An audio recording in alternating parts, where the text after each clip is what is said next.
জামায়াত নেতা ATM আজহারের appeal শুনানি পেছালো।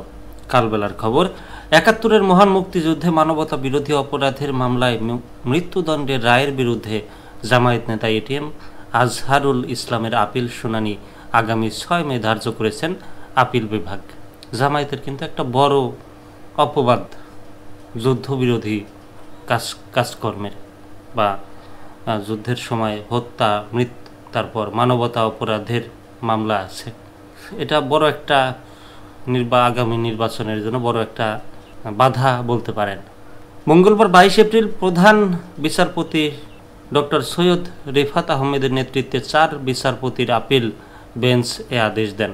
এক আদেশে বলা হয়, ৬ মে আপিল বিভাগের কার্যতালিকায় জামায়াত নেতা আজহারের আপিল কার্যতালিকায় শীর্ষে থাকবে।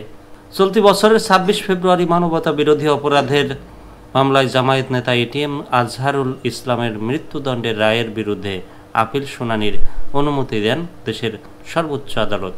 প্রধান বিচারপতির নেতৃত্বে ৫ বিচারপতির আপিল বেঞ্চ এই আদেশ দেন। একই সঙ্গে আসামি পক্ষকে ২ সপ্তাহের মধ্যে আপিলের সার সংক্ষেপ জমা দেওয়ার নির্দেশ দেওয়া হয়। আজ এটিএম আজহারুল ইসলামের আপিল শুনানি হওয়ার কথা ছিল। এই মামলাটি মানবতা বিরোধী অপরাধ সংশ্লিষ্ট প্রথম ঘটনা, যেখানে রিভিউ আবেদনের পর মূল আপিল শুনানির সুযোগ দিয়েছেন আদালত। এর আগে ২৫ ফেব্রুয়ারি মামলার রিভিউ আবেদনের প্রথম দিনের শুনানি অনুষ্ঠিত হয়। আরও আগে ২৩ ফেব্রুয়ারি আপিল বিভাগের শুনানির দিন নির্ধারণ করে। মামলাটির আদালতে উপস্থাপন করেন অ্যাটর্নি জেনারেল মোহাম্মদ আসাদুজ্জামান।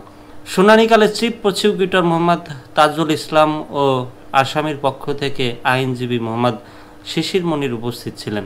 মুক্তিযুদ্ধকালীন মানবতা বিরোধী অপরাধের অভিযোগে ২০১৪ সালের ৩০ ডিসেম্বর আন্তর্জাতিক অপরাধ ট্রাইব্যুনাল এটিএম আজহারুল ইসলামকে মৃত্যুদণ্ড দেন।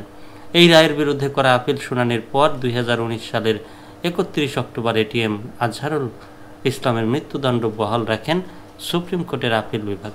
পরবর্তীতে আপিল বিভাগের রায় রিভিউ চেয়ে ২০২০ সালের ১৯ জুলাই আবেদন করেন এটিএম আজহারুল ইসলাম।